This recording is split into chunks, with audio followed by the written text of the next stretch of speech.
Thank you very much, Tim. Good morning. Excuse my voice. I've got a full of cold this morning. Not COVID, I might add.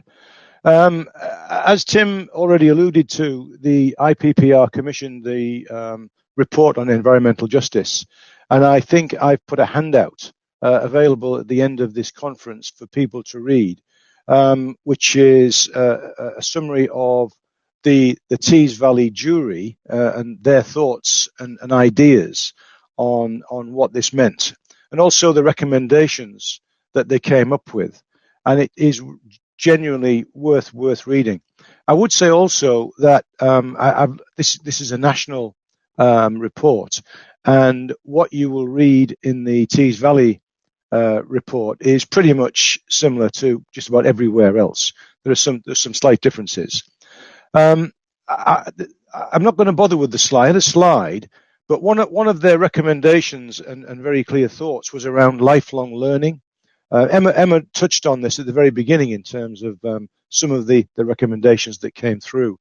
But if we are to go on the journey, and I try to say this in a non-pompous way, we have to make sure that our communities are far better educated, starting at schools and all the way through, to understand some of the issues, better understand some of the issues that we've been talking about here already, but also equip them to be able to do something about it, to aspire to better jobs, to better careers as well, and also to give them some hope. So I do commend that you read that. It is very, very worthwhile. I have 2 points, I think, that maybe to make at the outset. Something I said at the Society for the Chemical Industry a while ago. If smart chemistry got us into this mess, then even smarter chemistry has to get us out. And we'll come back to that. But one of my, I was very delighted to join the commission, because I believe for a long, long time that economic recovery, social recovery, and environmental recovery are totally, symbiotic. You can't now do one without the other two. They're not mutually exclusive. And I think that's a firm belief I've got. And I think there's a growing understanding that belief is correct, but equally importantly, how to do something about it. And in doing so, that makes everybody's lives somewhat better and adds value, maybe in different ways. What I wanted just to touch on, though, in terms of economic recovery, I think a lot of us will be aware in the Tees Valley that we've had, in blessing and a curse, I guess, lots of heavy industry that has traditionally, produced many tons of CO2.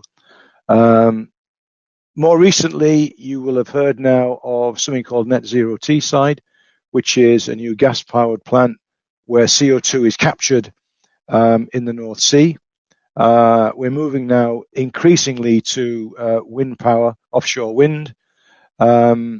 Also, there's an increasing understanding of how to create a circular economy, a sustainable green circular economy in the Tees Valley and beyond.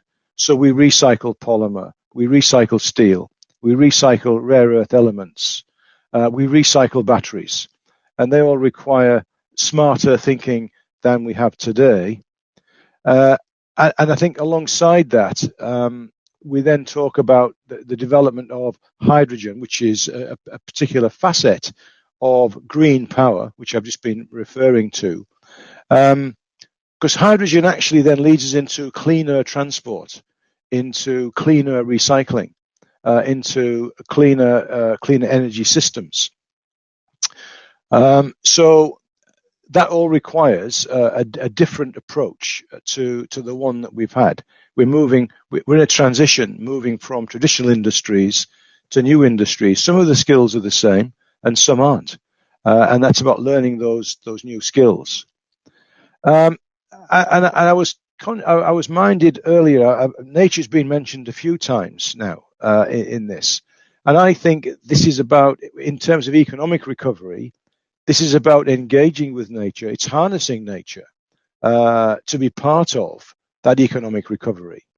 And so, the Tees Valley is getting into biopharma biomed, biofertilizers, biopower I've already mentioned, and actually using sort of new non-fossil based chemicals, getting into clean water systems, which can basically help the planet to purify water at very, very low cost.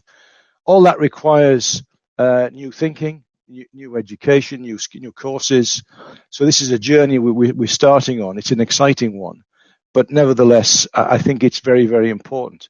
And back to the point on social justice, what I've described with the advent of these new plants coming online, whether it's the new CO2 free plants at the Redcar or wind turbines or whatever, that all will demand and will create really good, well-paid, satisfying jobs for our communities. So I think it's something that we'll do together, not in spite of our communities, providing we can engage them and get them to come on that journey with us. One specific that I thought about a lot is to do with the idea of creation of green space, and at the risk of causing offence, I mean, Gresham's an interesting place in point. Some people will know it, where there's been significant housing clearance more recently. But it occurs to me the opportunity is there when we're refurbishing old stock housing. There are new technologies, new insulating materials, passive housing technologies as well. But at the same time as doing that, we can take the opportunity to create green space, which makes these places, the inner cities, a nicer place to be, better sense of well-being, and also somewhere above ground for nature to thrive. But equally, if we've done that, an excellent place to create the wherewithal for ground source heat pumps in significant quantities and create district heating. So there's an example, whereby we look at our housing stock, we can improve it, we can create space in it, we can make it a better place, and we can at the same time start to encourage nature back, and that's all part of that learning process. I give that merely as an example. So I just go back to where I started from, because I'm just recognizing my 15 minutes is just about up.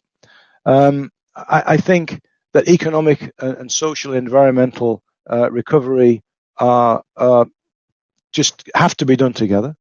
I also think, and industry thinks, that there is significant value in this. You can measure value in any way you want to, really, but I think in terms of understanding how projects work and paybacks, whether that's social payback, it's just a straight payback on a return, or whether it's actually enhancing and improving and preserving nature. That's all value adding, and it's all in the mix.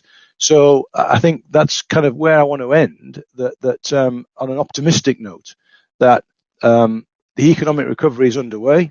It's underway in a very different way, but it really has and will take into account social recovery and environmental recovery, including the preservation and the improvement of the natural world. So thank you for listening.